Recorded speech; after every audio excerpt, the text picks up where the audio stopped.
Bonsoir, Clara. Comment ça va? Oui, je vais bien chez toi. Oui, ça va. Donc, vu qu'on est pris par D'accord. le temps, on va donner que 10 minutes aux uns aux autres. Donc, on va vous laisser Il n'y a pas directement. de problème. Voilà, on va vous laisser Ok. directement. Ok. Donc, pour aller rapidement, euh, j'aimerais dire bonsoir à tous les élèves de la classe et merci beaucoup pour tout le travail qui est fait.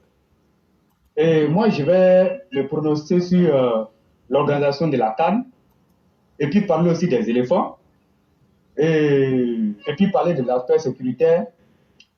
Ce qui concerne l'organisation de la CAN, et je crois qu'on a fini avec le premier tour.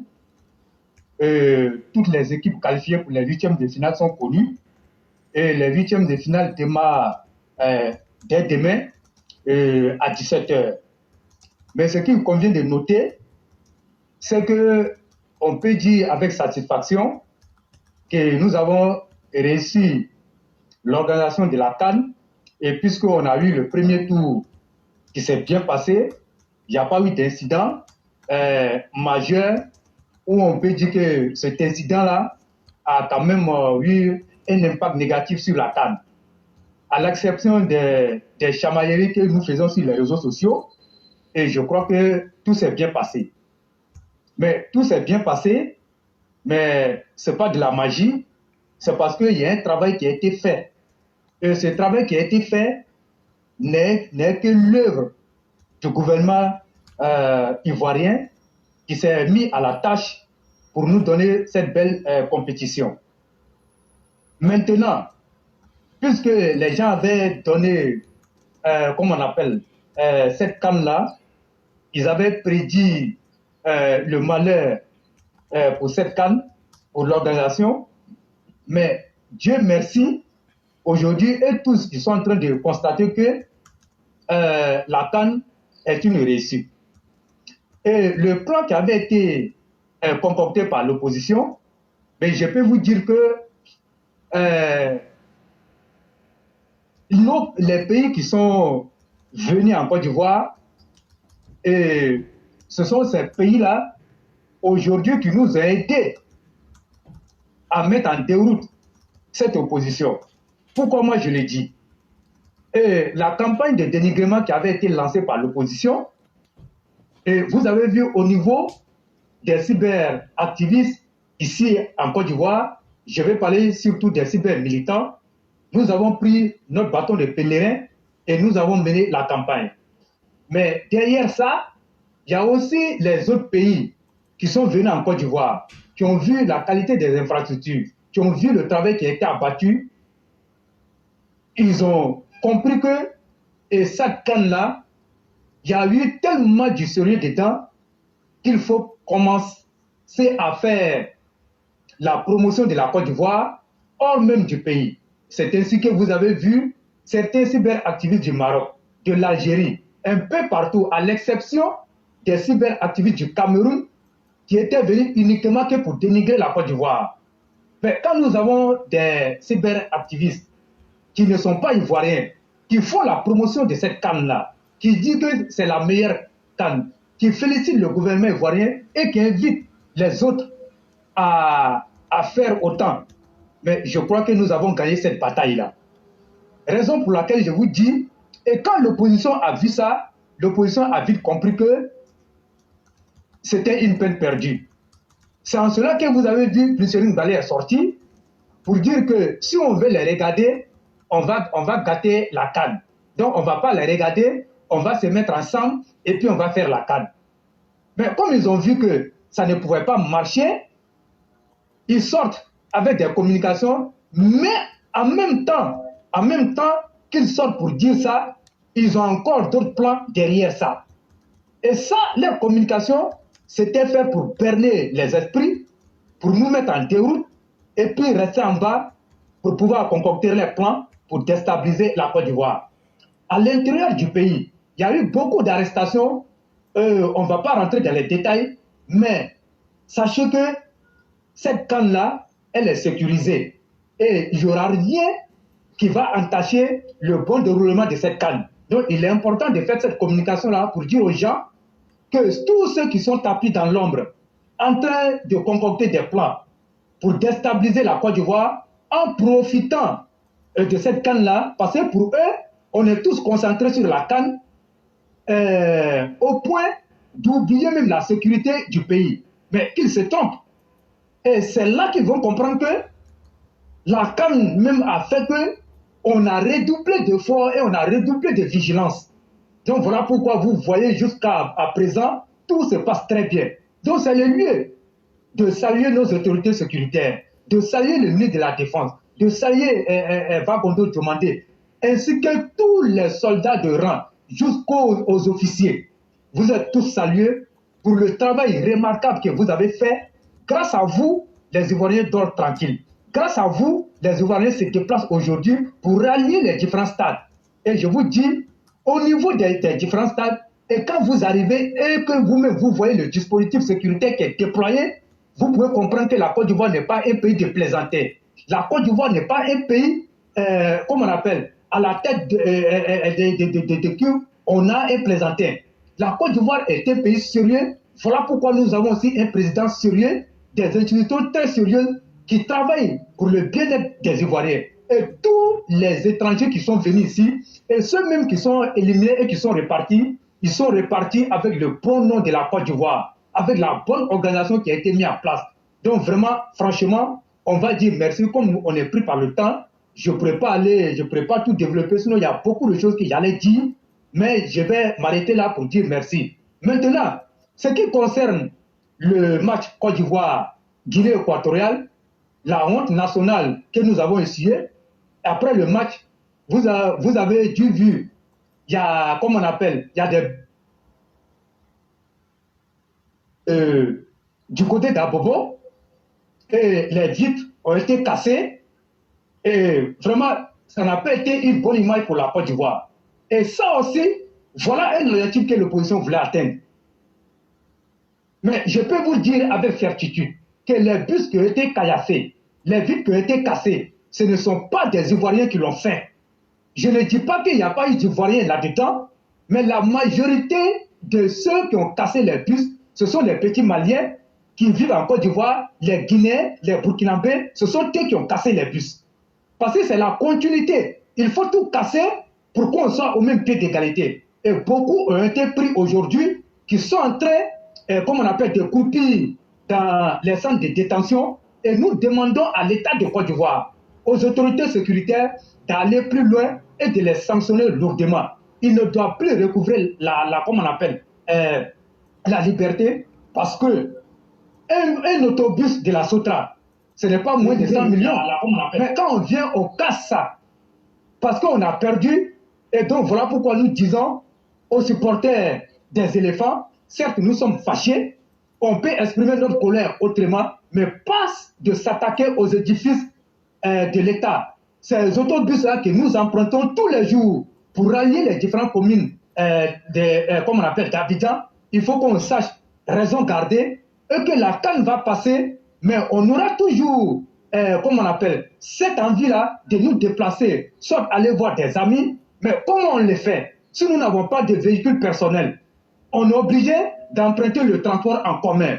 Et le bus qui ne coûte que 200 francs à 500 francs, nous n'avons pas le droit de casser les vitres. Et ce n'est pas une bonne image pour la Côte d'Ivoire. Et je pense que c'est ce que l'opposition veut. Il ne faut pas donner, comme on appelle, cette occasion à l'opposition, mais malheureusement, des gens ont été payés pour faire ce travail-là. Et comme certains ont été pris, ils feront des aveux et à la suite de ça, des dispositions seront prises pour que les autres matchs qui vont se jouer, qu'on n'ait plus à revivre ces mêmes situations. Et je l'ai dit, ce sont les petits Guinéens, ce sont les petits Haoussa, les petits Maliens qui n'ont rien dans leur pays là-bas. Ce sont eux qui sont en train de casser nos édifices.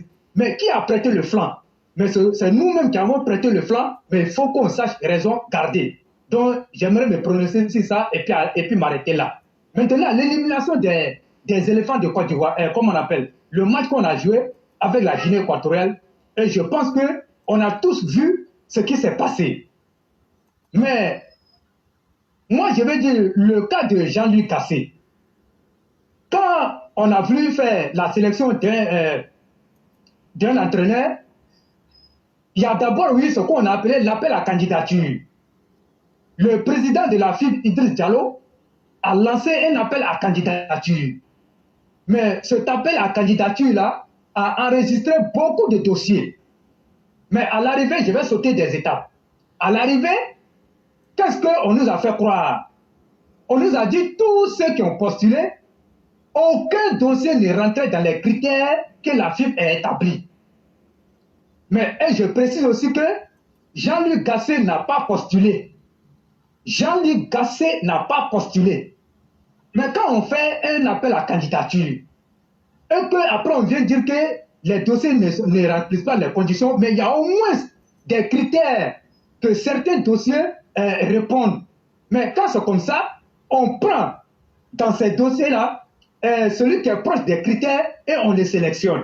Mais ça n'a pas été le cas. Mais puisque c'est fait exprès, ils voulaient coûte que coûte employer Jean-Luc Gasset.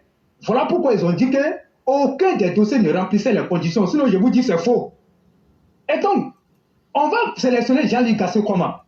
Jean-Luc Gasset a été sélectionné parce qu'il a joué ensemble avec Mama Ouattara, qui a fait Montpellier, et donc ce sont des amis. Et donc, on va prendre Jean-Luc Gasset, qui n'a même pas postulé pour venir le mettre à la tête des éléphants de Côte d'Ivoire. Mais quand vous biaisez le processus et qu'on prend quelqu'un, on vient, on le met, alors que quand vous remarquez très bien le parcours de Jean-Luc Gasset, il n'était qu'adjoint, comme on appelle, entraîneur dans beaucoup de clubs. Mais le club où il était que titulaire là, regardez son parcours. Où il a envoyé ces équipes-là? Il n'a pas envoyé ces équipes-là quelque part. Mais comme on connaît la mafia de la FIF, voilà pourquoi il a été nommé comme sélectionneur.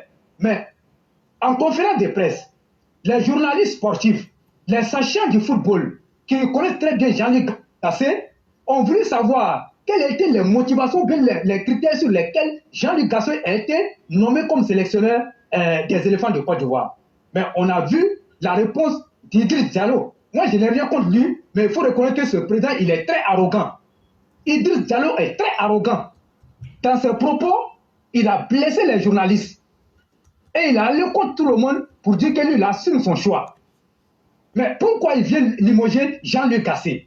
Il a fait les honneurs. Jean-Luc Gasset connaît le football. C'est quelqu'un qui est dans le football il y a longtemps. Mais quand on connaît le football, son métier, on ne vient pas humilier une nation entière.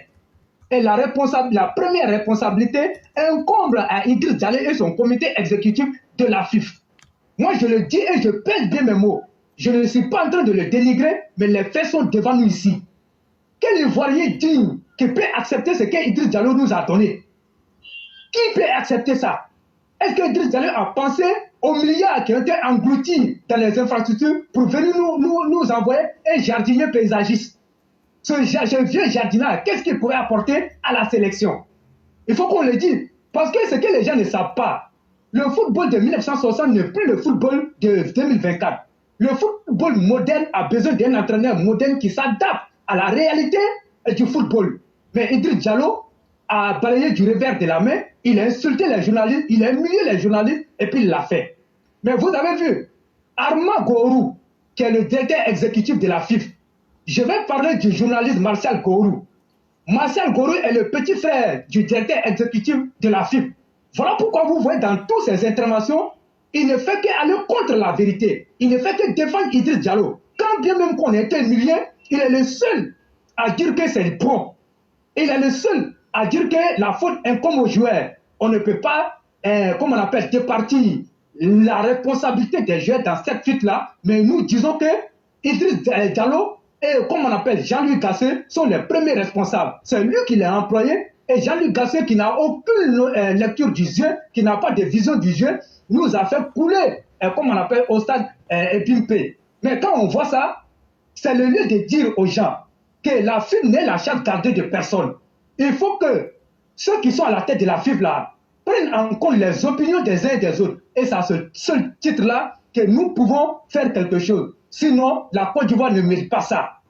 La Côte d'Ivoire ne mérite pas ça. Normalement, un pays organisateur ne doit même pas être dans les calculs de troisième meilleur buteur, comme on appelle, meilleure équipe. Mais à cause de ce que Idriss Diallo nous a offert, voilà aujourd'hui où nous nous retrouvons. On est obligé de se faire qualifier grâce à des probabilités. Mais Dieu merci, nous sommes qualifiés. Moi, je profite pour lancer un appel aux éléphants de Côte d'Ivoire. Ce n'est plus une question d'entraîneur.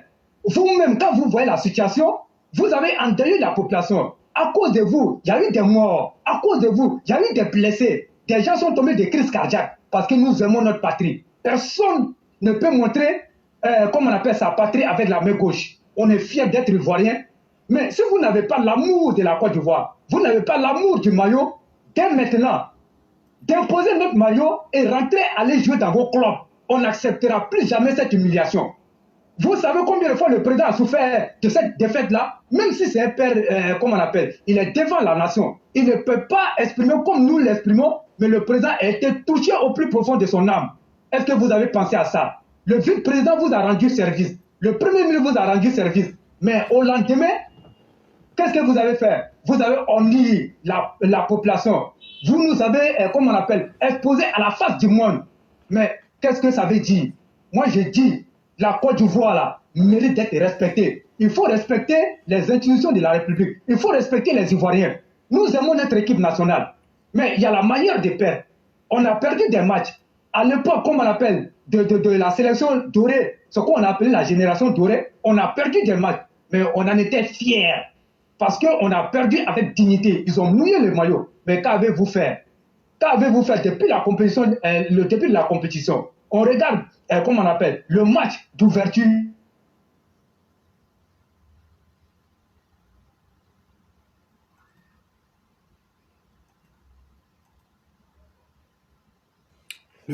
Il faut à un moment donné arrêter.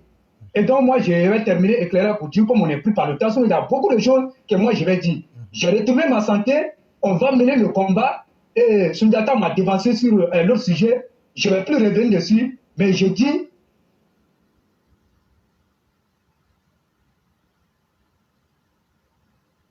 les gens sont motivés et il y a des... les gens sont motivés.